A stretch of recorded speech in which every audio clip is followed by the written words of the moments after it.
राम राम दोस्तों। अंग्रेजी पुराण चैनल पे आप लोगों का स्वागत है। यह तो आप लोगों को पूर्व सूचित है कि यह चैनल मैंने बनाया है और इस चैनल बनाने का उद्देश्य बहुत सीधा साफ है, बहुत सीधा साफ। देसी भाषा के माध्यम से विदेशी भाषा को सीखना। हमारा देसी भाषा तो हम लोग सब हिंदी भाषी हैं, तो हमारा देसी भाषा हिंदी है और इसके माध्यम से हमें अंग्रेजी सीखना है।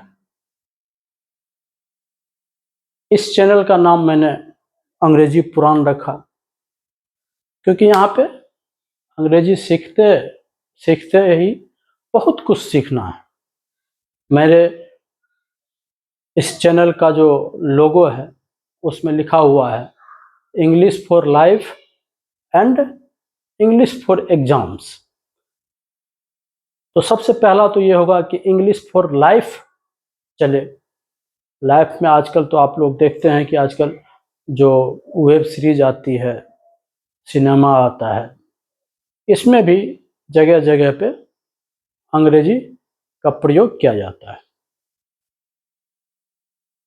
तो पहले भी मैं आज से 20 साल पहले जब अंग्रेजी में सीख रहा था, खुद सीख रहा था, और खुद सीखने के बाद लगा था कि अंग्रेजी सीखने के बाद ना एक अलग ही दुनिया में हमारा प्रवेश हो जाता है। इंग्लिश लिटरेचर, इंग्लिश मूवीज के द्वार हमारे लिए खुल जाते हैं और पूरे दुनिया में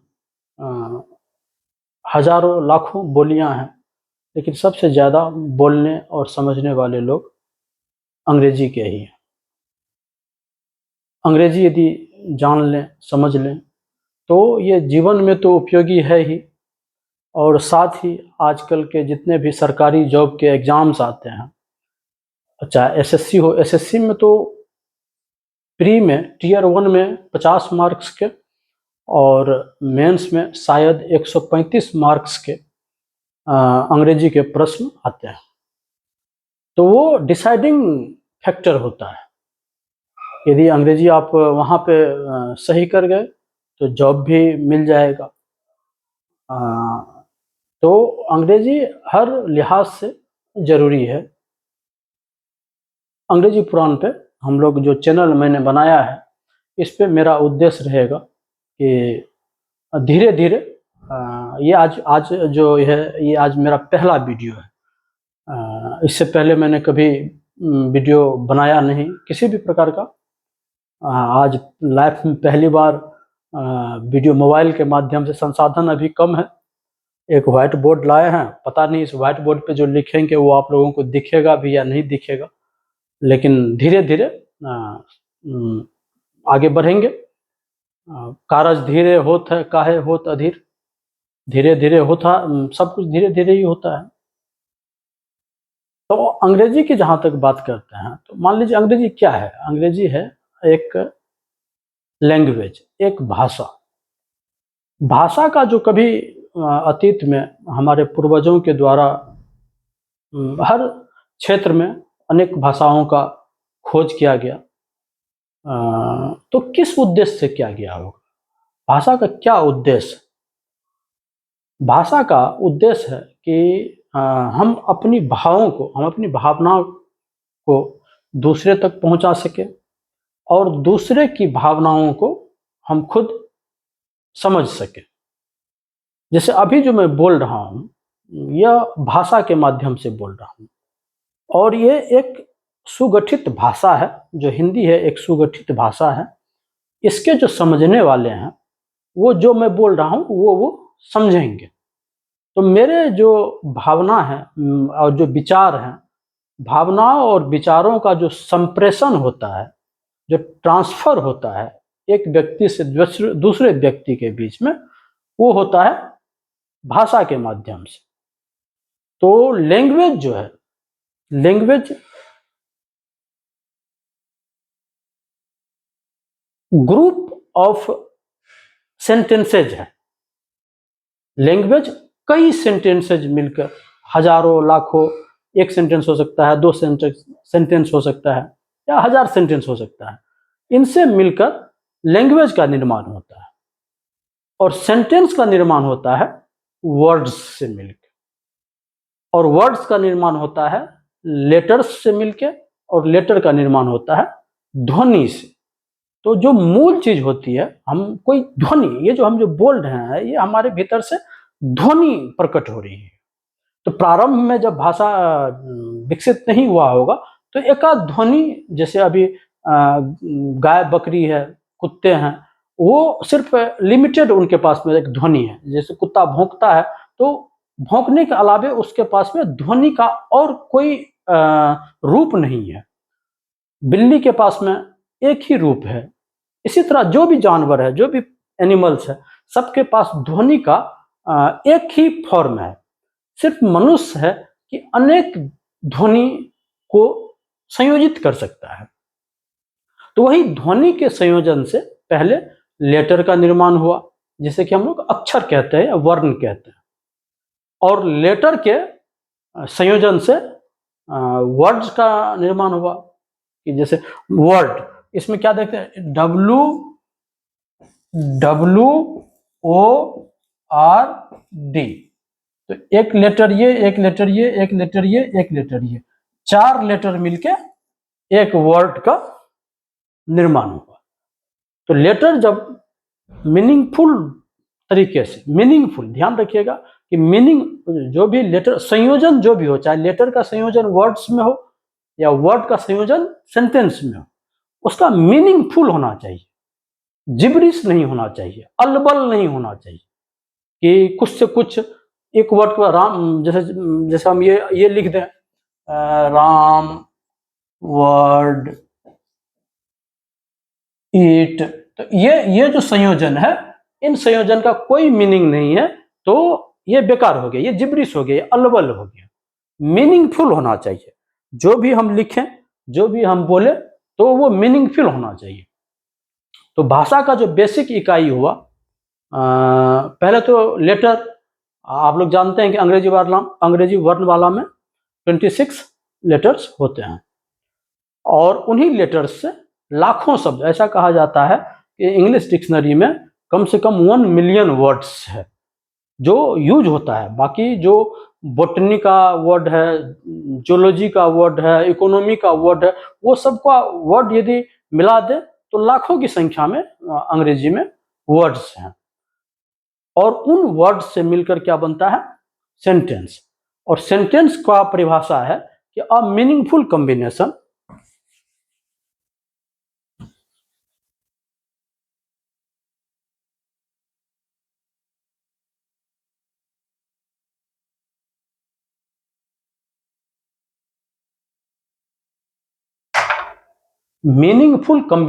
द, या इसको द भी लिखते हैं, the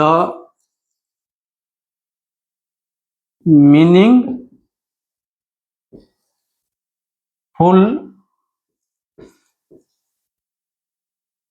combination of words is called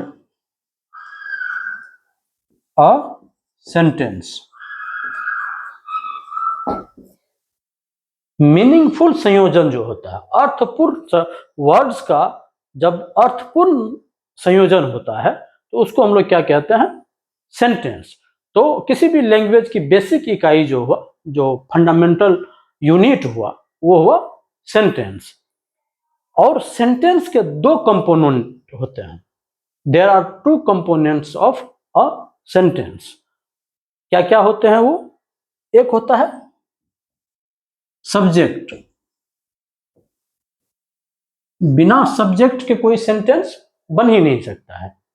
कुछ अपवाद हैं, जैसे कि इंपरेटिव सेंटेंस होता है, उसमें सब्जेक्ट हमें दिखाई नहीं देता है। जब हम लिखते हैं तो उसमें सब्जेक्ट होता नहीं है, लेकिन वो भी वहां पे भी अंडरस्टूड रूप में सब्जेक्ट मौजूद होता है। तो सब्जेक्ट के बिना सेंटेंस हो ही नहीं सकता है। तो एक होता है सब्जेक्ट, और दूसरा क्या होता है, प्रेडिकेट। प्रेडिकेट सब्जेक्ट और प्रेडिकेट से मिलकर जो बनता है उसे कहते हैं सेंटेंस, या सेंटेंस के दो कंपोनेंट्स होते हैं, सब्जेक्ट और प्रेडिकेट। अब सब्जेक्ट किसे कहेंगे? तो जिसके बारे में कुछ कहा जा रहा है उसे सब्जेक्ट कहते हैं। जिसके बारे में कुछ कहा जाए उसको सब्जेक्ट कहते हैं, और जो कहा जाए उसे प्रेडिकेट कहते हैं। और प्रेडिकेट जो होता है, प्रेडिकेट में या तो सिर्फ एक वर्ब हो सकता है, जैसे मान लीजिए, जैसे वाक्य है राम जाता है तो राम गोज, तो यहाँ पे राम सब्जेक्ट और गोज जो है वर्ब, तो वो सिर्फ प्रेडिकेट जो हुआ वहां पे सिर्फ एक वर्ब है। तो प्रेडिकेट जो है या तो सिर्फ एक वर्ब से मिलकर बना हो सकता है, या verb plus object plus complement, तीनों से मिलकर बना हो सकता है। जैसे राम इट्स अ मैंगो, तो यहाँ पे राम सब्जेक्ट हो गया, इट्स वर्ब हो गया, और अ मैंगो क्या हो गया? ऑब्जेक्ट हो गया। Ram it's a mango in the morning, तो यहाँ पे क्या हो गया? It's a mango in the morning. अब देखिए कितने शब्द हो गए, तो वो राम सब्जेक्ट सिर्फ एक रहा राम, और it's a mango in the morning predicate. तो प्रेडिकेट कितना बड़ा भी हो सकता है। आप सेंटेंस देखेंगे 50-50 वर्ड्स के सेंटेंस होते हैं, 100-100 वर्ड्स के सेंटेंस होते हैं। जो पहले जमाने में जो जैसे टी.एस. इलियट या अलेक्जेंडर पोप, ये सब जो या आपका दोस्तोवस्की हो गया, और वो रशियन जो नोवेलिस्ट्स हैं, उनके वाक्य देखेंगे तो 50-50 100-100 वर्ड्स के वाक्य होते हैं, बड़े बड़े वाक्य, एक एक पेज का एक एक वाक्य होता है वो उनके जो नोवेल हैं उनमें। तो सब्जेक्ट लेकिन एक ही रहेगा, सब्जेक्ट भी कई वर्ड्स के मिलकर बना हो सकता है। तो यहाँ पर हम देखते हैं कि जो सेंटेंस है दो हिस्से में, उसका दो कंपोनेंट्स होता है, सब्जेक्ट और प्रेडिकेट। अब है कि अब सेंटेंस कितने प्रकार के होते हैं, मुझे नहीं मालूम कि ये बोर्ड पे दिख रहा है या नहीं दिख रहा है। ये थोड़ी परेशानी की बात है क्योंकि अभी मेरे पास में संसाधन की कमी है। हाँ, मैं गया था डिजिटल बोर्ड देखने के लिए। अब डिजिटल बोर्ड का भाई साहब उन्होंने बताया कि मिनिमम 60,000, 70,000, 80,000, 1,00,000 रुपया। तो अब तो अभी तो स्थिति ऐसी है नहीं कि मैं डिजिटल बोर्ड ला के पढ़ा सकूं। ये तो ट्रायल है। अब बाकी यदि चला तो भविष्य किसने देखा है? भविष्य कहते हैं टाइम सही चल रहा हो तो इंसान मिट्टी छू दे तो सोना हो जाता है, और टाइम खराब चल रहा हो तो सोना छू दे तो टट्टी हो जाता है। तो ये सब समय का जो है समय बहुत बलवान। तो अभी यदि मान लीजिए अभी तो ये बोर्ड चल रहा है, और समय और आप लोगों का यदि रिस्पांस सही रहा तो हो सकता है कि कल को मैं डिजिटल बोर्ड पे भी मौका मिलेगा तो डिजिटल बोर्ड ले आएंगे, डिजिटल बोर्ड पढ़ाएंगे। तो खैर अब कहाँ थे कि सब्जेक्ट कितने प्रकार के होते हैं और सेंटेंस कितने प्रकार के होते हैं। तो सेंटेंस जो है 5 प्रकार के होते हैं। There are 5 types of sentences.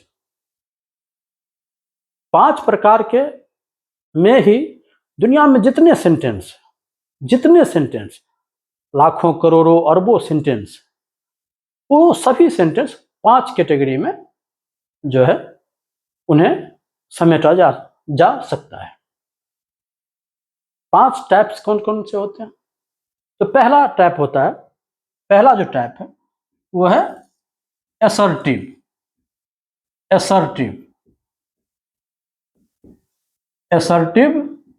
Sentence. Assert मतलब कुछ कहना, कुछ व्यक्त करना। तो असर्टिव सेंटेंस का जो है जहां पे कुछ कहा गया, कथन सूचक, इसको हिंदी में कहते हैं कथन सूचक।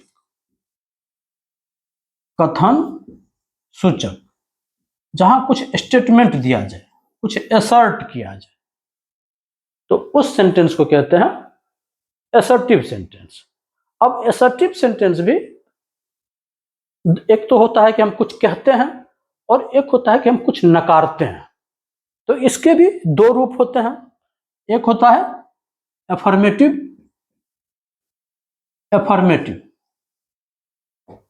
अफर्मेटिव और दूसरा निगेटिव। अफर्मेटिव और निगेटिव। अफर्मेटिव मतलब जहां पे हाँ हाँ, जिसमें जैसे राम खाता है, डिम्पी खूबसूरत है, तो ये हो गया अफर्मेटिव। और डिम्पी खूबसूरत नहीं है, तो ये हो गया निगेटिव। इसके आप बाद में जितने भी सेंटेंस होंगे वो सबका ऐसा ही चलेगा कि अफर्मेटिव भी होगा और निगेटिव भी होगा। तो असर्टिव सेंटेंस के दो ही भाग हुए, एक अफर्मेटिव और एक निगेटिव। अफर्मेटिव क्या हो गया? Dimpy is beautiful, affirmative. और negative, Dimpy is not beautiful, जहां पे नकार आ गया वहां पे वो हो गया निगेटिव। इसका जो है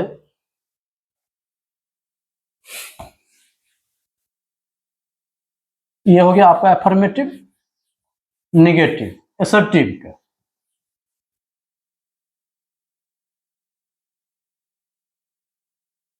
यदि नोट करेंगे तो ज़्यादा बेहतर रहेगा, और नहीं तो ये मेरा पहला वीडियो है, इसके बाद भी वीडियो लगातार आएंगे। अब वो है कि वीडियो की क्वालिटी कैसी बन रही है ये अभी मैं देख नहीं रहा हूँ, मुझे दिखाई नहीं दे रहा है, मोबाइल उल्टा है।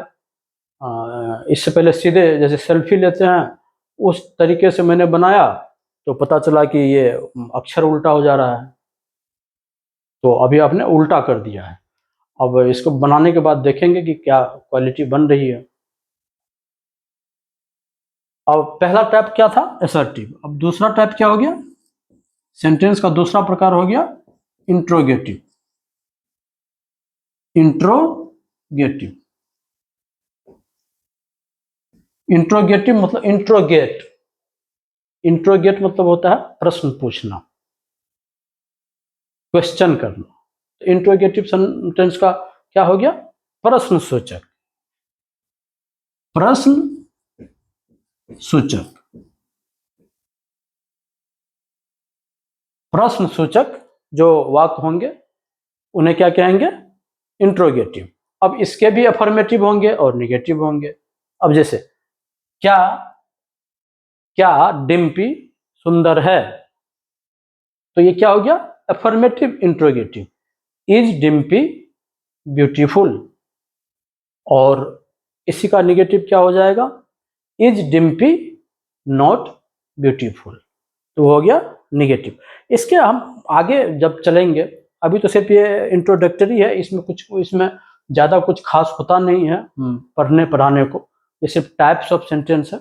इसके तो जब बाकी आगे हम चलेंगे, जब वर्ब पढ़ेंगे, टू बी वर्ब पढ़ेंगे, टू हैव वर्ब पढ़ेंगे, मॉडल वर्ब पढ़ेंगे, शुड का प्रयोग पढ़ेंगे, मस्ट का प्रयोग पढ़ेंगे, टेंस है, नरेशन है, सिंथेसिस है, एनालिसिस है, नरेशन है, कंजक्शन है, नाउन है, प्रोनाउन है, एडजेक्टिव है, एडवर्ब है। वहाँ पे जब हम सेंटेंसेस का यूज करेंगे तब जो है ये ज़्यादा से ज़्यादा एकदम क्लियर होता चला जाएगा। अभी तो सिर्फ एक इंट्रोडक्टरी है कि sentences are of 5 types. Sentence 5 प्रकार के होते हैं। पहला प्रकार असर्टिव, और असर्टिव के भी 2 भाग होते हैं, एक अफर्मेटिव जिससे हाँ का बोध हो, और निगेटिव जिससे ना का बोध हो। असर्टिव मतलब जैसे डिम्पी इज ब्यूटीफुल, तो अफर्मेटिव असर्टिव हो गया, और डिम्पी इज नॉट ब्यूटीफुल तो वो निगेटिव असर्टिव हो गया। ऐसे ही अब दूसरा प्रकार क्या है सेंटेंस का? इंट्रोगेटिव, जिससे प्रश्न पूछने का बोध हो, प्रश्न सूचक, प्रश्नवाचक। क्या डिम्पी ब्यूटीफुल, मतलब क्या डिम्पी खूबसूरत है, तो ये हो गया इंट्रोगेटिव, पूछ रहे हैं। इज डिम्पी ब्यूटीफुल, तो ये हो गया अफर्मेटिव इंट्रोगेटिव। इसी का हो जाएगा इज डिम्पी नॉट ब्यूटीफुल, तो वो क्या हो जाएगा?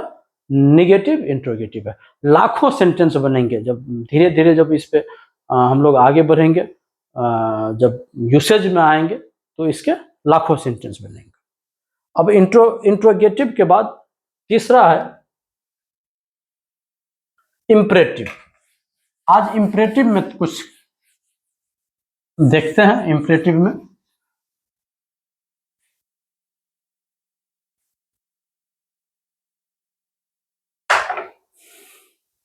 इम्परेटिव सेंटेंस, इम्परेटिव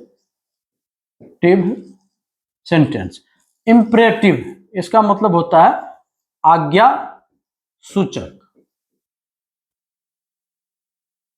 कहते हैं तो इसे सिर्फ आज्ञा सूचक है, लेकिन इससे कई तरह के वाक्य का बोध होता है, जिसमें आज्ञा सूचक होता है, आदेश सूचक होता है, कुछ निवेदन करते हैं, कुछ आदेश देते हैं, कुछ निर्देश देते हैं, और कुछ निमंत्रण का भी बोध होता है। जैसे आप मान लीजिए आज्ञा सूचक कि वहां उठो, वहां से सेंटेंस क्या होगा, उठो वहां से, तो गेट अप फ्रॉम देयर, हटो वहां से, मूव अवे फ्रॉम देयर, पढ़ो स्टडी, जाओ बाजार जाओ, go to the market, school जाओ, गो टू स्कूल, कॉलेज जाओ, गो टू स्कूल। तो ये क्या दे रहे हैं हम लोग, आदेश भी कह सकते हैं इसे, या रिक्वेस्ट भी कह सकते हैं। लेकिन रिक्वेस्ट जब होता है तब उसमें जनरली प्लीज लगा देते हैं कि please bring me a glass of water. तो ये हो गया आज्ञा सूचक। अब इसमें एक होता है, इसमें भी आप जैसे जैसे वहां जाओ, तो ये हो गया एफर्मेटिव। अब वहां मत जाओ, तो डोंट गो देयर, तो वो हो गया निगेटिव। तो यहां भी देखते हैं हम एफर्मेटिव और निगेटिव। तो इंपरेटिव में इसमें तो एक तो आज्ञा सूचक हो गया, और फिर इसमें देखते हैं एक निमंत्रण, जैसे नैनीताल चलते हैं, नैनीताल चलते हैं। तो नैनीताल चलते हैं, तो इसका जो बनता है let plus us plus V1 plus object plus complement. ये लेट के साथ अस या मी, ये दो चीज का जनरली यूज होता है कि हमें चलिए नैनीताल चलते हैं, let us go to Nainital, मौज करते हैं, लेट अस हैव फन। तो वहां पे लेट अस का प्रयोग होता है। तो ये भी इंपरेटिव सेंटेंस का ही रूप है। इंपरेटिव के बाद ये चौथा था, पहला हो गया असर्टिव, दूसरा हो गया इंट्रोगेटिव, और तीसरा हो गया इंपरेटिव, और अब चौथा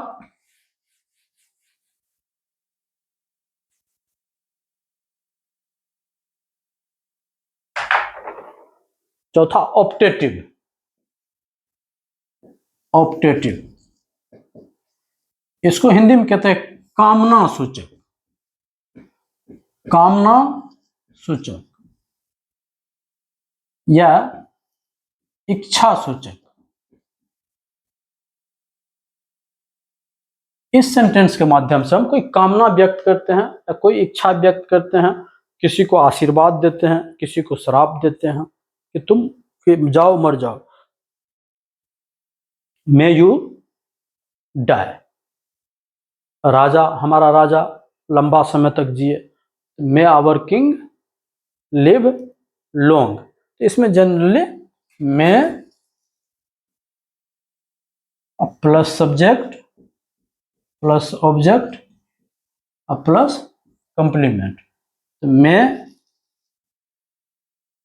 जैसे आपको एक खूबसूरत गर्लफ्रेंड मिले, तो may you have a beautiful girlfriend. तो वहां पे क्या हो जाएगा, may you have a beautiful girlfriend.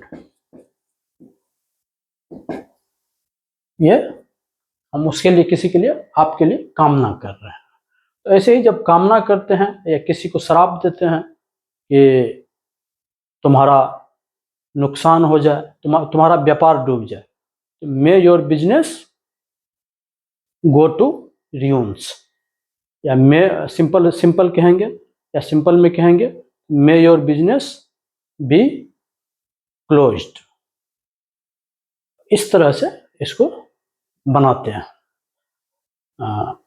आज मेरा पहला वीडियो था, थोड़ा और मतलब ये मुझे पता भी नहीं चल रहा है कि कैसा बन रहा है, लेकिन धीरे धीरे चीज़ें सुधरेंगी और धीरे धीरे आगे जैसे जैसे बढ़ेंगे वैसे वैसे जो है मुझ में भी थोड़ा कॉन्फिडेंस आता जाएगा और क्वालिटी भी बनती जाएगी। तो आप लोगों का ये पहला वीडियो है। आप लोगों से स्नेह, और आप अभी तो जितने सब्सक्राइबर हैं सब मुझे पहले से जानते ही हैं, लेकिन अभी थोड़ी झिझक है थोड़ी लेकिन धीरे धीरे कमाल होगा। बने रहिए। अंग्रेजी के साथ जब बकैती होगी तो लाजवाब होगी, मज़ा आएगा। Thank you.